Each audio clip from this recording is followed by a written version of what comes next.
하지 않아도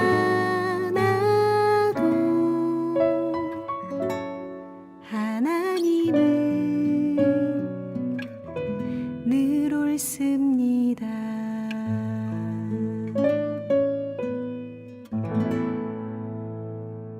샬롬, 주님의 평강이 여러분과 함께하기를 기원합니다. 오늘 성경 읽기와 말씀 묵상을 통해 하나님의 말씀을 깨닫는 지혜와 기도하고 간구하는 모든 것들 위해 응답의 열매가 충만하기를 소망합니다. 오늘 성경 읽기 내비게이션은 아모스 7장 다림줄입니다.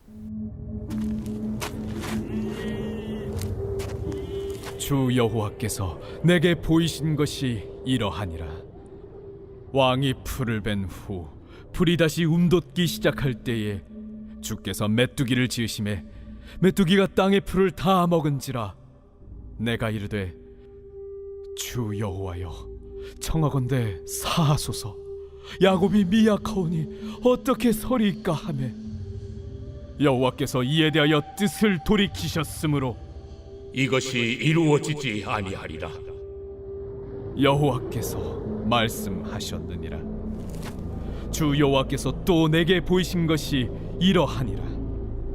주 여호와께서 명령하여 불로 징벌하게 하시니 불이 큰 바다를 삼키고 육지까지 먹으려 하는지라. 이에 내가 이르되 주 여호와여 청하건대 그치소서. 야곱이 미약하오니 어떻게 서리이까 하매 주 여호와께서 이에 대하여 뜻을 돌이켜 주 여호와께서 이르시되 이것도 이루지 아니하리라. 또 내게 보이신 것이 이러하니라. 다림줄을 가지고 쌓은 담 곁에 주께서 손에 다림줄을 잡고 서셨더니 여호와께서 내게 이르시되 아모스야, 네가 무엇을 보느냐? 다림줄이니이다. 내가 다림줄을 내 백성 이스라엘 가운데 두고 다시는 용서하지 아니하리니 이삭의 산당들이 황폐되며 이스라엘의 성소들이 파괴될 것이라. 내가 일어나 칼로 여로보암의 집을 치리라. 때에 베델의 제사장 아마샤가 이스라엘의 왕 여로보암에게 보내어 이르되 이스라엘 족속 중에 아모스가 왕을 모반하나니 그 모든 말을 이 땅이 견딜 수 없나이다. 아모스가 말하기를 여로보암은 칼에 죽겠고 이스라엘은 반드시 사로잡혀 그 땅에서 떠나겠다 하나이다. 아마샤가 또 아모스에게 이르되 선견자야, 너는 유다 땅으로 도망하여 가서 거기에서나 떡을 먹으며 거기에서나 예언하고 다시는 베델에서 예언하지 말라. 이는 왕의 성소요 나라의 궁궐임이니라. 아모스가 아마샤에게 대답하여 이르되 나는 선지자가 아니며 선지자의 아들도 아니라 나는 목자요 뽕나무를 재배하는 자로서 양떼를 따를 때에 여호와께서 나를 데려다가 여호와께서 내게 이르시기를 가서 내 백성 이스라엘에게 예언하라 하셨나니 이제 너는 여호와의 말씀을 들을지니라.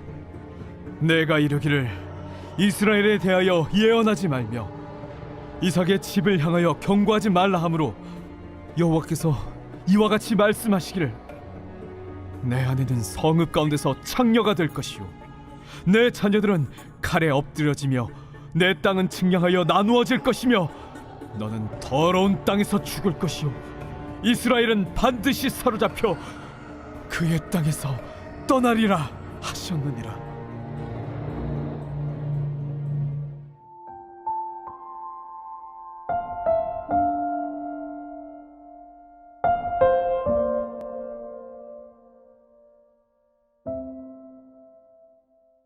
다림줄, 다림을 볼 때 수직을 살펴보기 위하여 줄을 달아서 늘어뜨린 줄을 말합니다.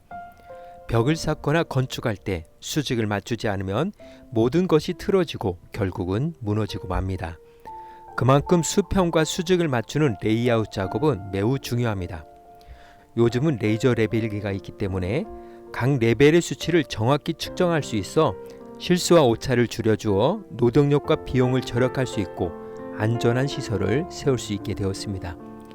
이탈리아의 피사의 사탑의 경우 다림을 맞추지 않아서 기울어진 건물이 된 것이 아니라 약한 지반이 처음 레벨과 달리 미끄러지면서 기울어지게 된 것입니다. 만약 처음부터 5.5m 기울어진 상태로 레이아웃을 잡았다면 건축 도중 무너졌을 것입니다. 다림줄은 수직을 맞추는 기준줄로서 건축에 있어서 가장 기본적이며 꼭 준수해야 할 기준이 됩니다. 이것이 틀어지면 모든 것이 허사로 돌아가게 됩니다. 오늘 아모스 7장의 주제어는 다림줄입니다. 아모스는 지금까지 사마리아에서 메시지를 선포해 왔습니다. 이제 그는 베델에 있는 성소로 자리를 옮겨 사역을 계속하고 있습니다. 그는 자신이 본 환상 5개를 열거하며 그동안 선포해왔던 메시지에 쐐기를 박습니다. 아모스가 회고하고 있는 5개의 환상 중 처음 4개는 모두 주 여호와께서 내게 보이신 것이 이러하니로 시작하는 것에 비해 마지막 5번째 환상은 내가 여호와를 보니로 시작하는 것이 차이를 보입니다. 7장에서는 메뚜기 떼 환상과 불 환상을 담고 있습니다. 선지자들은 종종 메뚜기 떼의 승격을 하나님의 심판으로 묘사했으며 출애굽 때 8번째 재앙도 메뚜기 떼 습격이었습니다. 이스라엘의 원수를 심판하기 위해 사용했던 재앙이 이스라엘을 심판하는 도구가 되었으며 불재앙도 마찬가지입니다. 그러므로 선지자는 불쌍한 백성들을 위해 중보하기 시작합니다. 주 하나님 용서하여 주십시오. 야곱이 어떻게 견디어낼 수 있겠습니까? 그는 너무 어렵습니다. 선지자의 울부짖는 호소를 들으신 하나님께서 재앙을 내리지 않기로 돌이키셨습니다.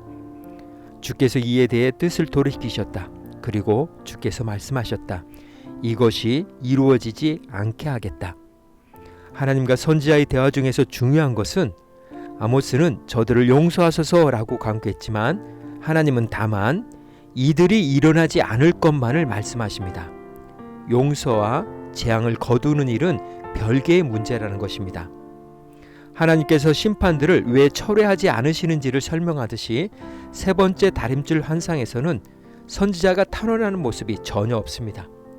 이스라엘에 임한 심판이 돌이킬 수 없는 것임을 강조합니다. 하나님은 세 번째 환상에서 다림줄을 보여주신 다음 갑작스런 질문을 하십니다. 내가 무엇을 보느냐?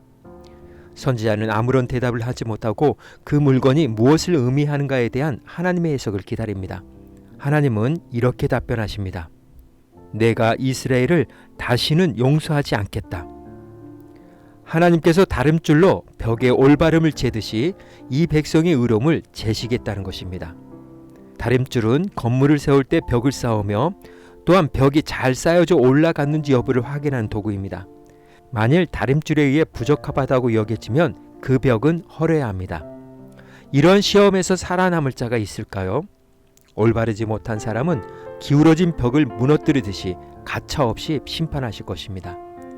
우리는 하나님이 가까이 있을 때 찾아야 하는 성경 말씀을 의미심장하게 들어야 할 것입니다. 메뚜기도 한철이라고 어느 순간에는 회개의 기회마저 사라져 버릴 수 있는 것입니다.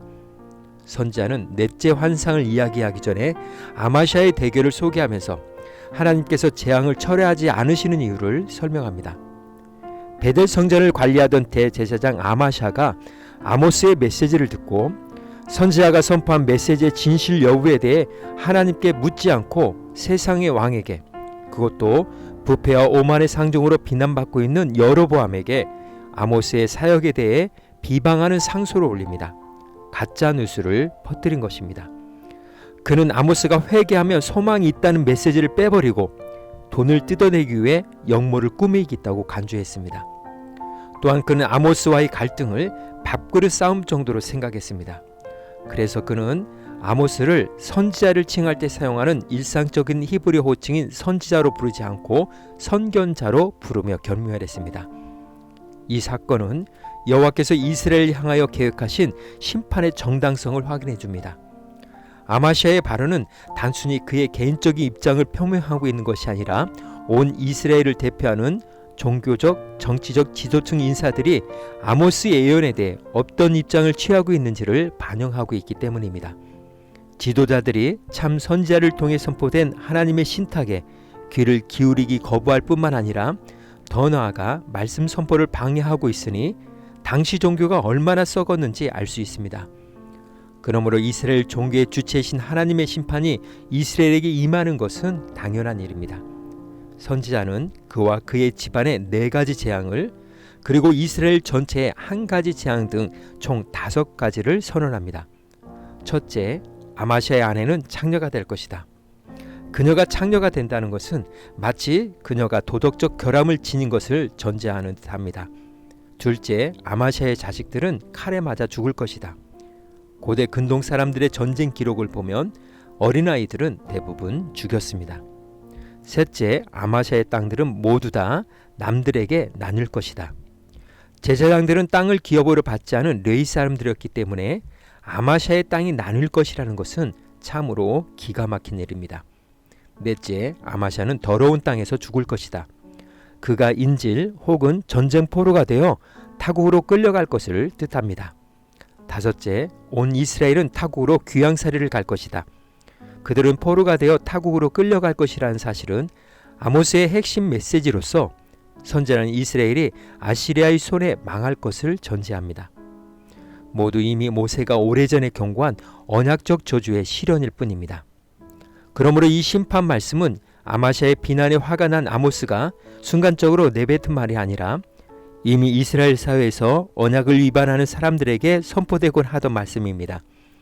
아모스가 예언한 이 모든 것이 722년에 있었던 전쟁을 통해 그와 북왕스 사람들에게 현실로 드러났습니다. 아마시아는 하나님의 제사장으로서 신성을 추구하지 않고 세상의 속된 것을 추구하다가 이런 종말을 맞았습니다. 아마시아가 북왕스 사람들을 대표했듯이 그에게 임한 하나님의 심판 선언도 온 백성에게 적용될 것입니다. 지도자의 위치에 있는 자들은 항상 근신하고 기도해야 합니다. 또한 지도자들을 따르는 자들도 그들을 위해, 특히 그들의 영적 분별력을 위해 끊임없이 기도해야 합니다. 오늘 성경 읽기 내비게이션은 아모스 7장 다림줄이었습니다. 이 시간 기도의 자리로 나아갑니다. 하나님의 다름줄을 따른다는 것은 여호와의 말씀을 주야로 묵상하며 즐거워하는 것입니다. 그것은 자기를 부정하고 자기 십자가를 지며 하나님 중심으로 맞추어 사는 것을 의미합니다. 자신의 영적 상태를 돌아보며 자신뿐만 아니라 영적인 지도자들을 위해서도 끊임없이 기도해야 할 것입니다. 말씀의 교훈을 생각하며 기도의 자리로 나아갑니다.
사랑의 하나님, 하나님의 다름에 맞추어 마음의 집을 세워감으로 하나님의 장성한 분량에 이르는 믿음의 진보를 이루는 삶이 되게 하옵소서.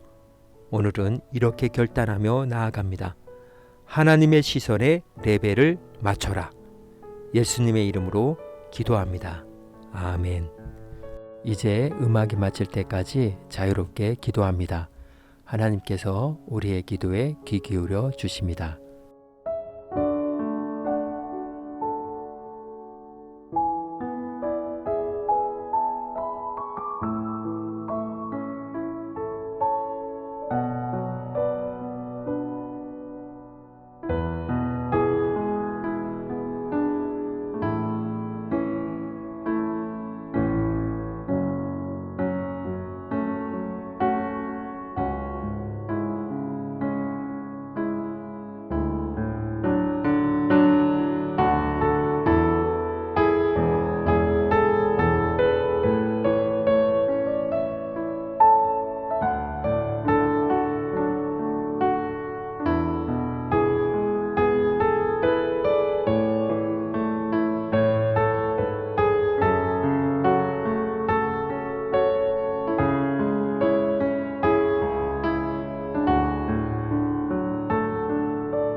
우리의 기도를 들으신 하나님께서 오늘도 동행하십니다. 주님 안에서 성령의 새 역사를 써내려 가시길 축복합니다.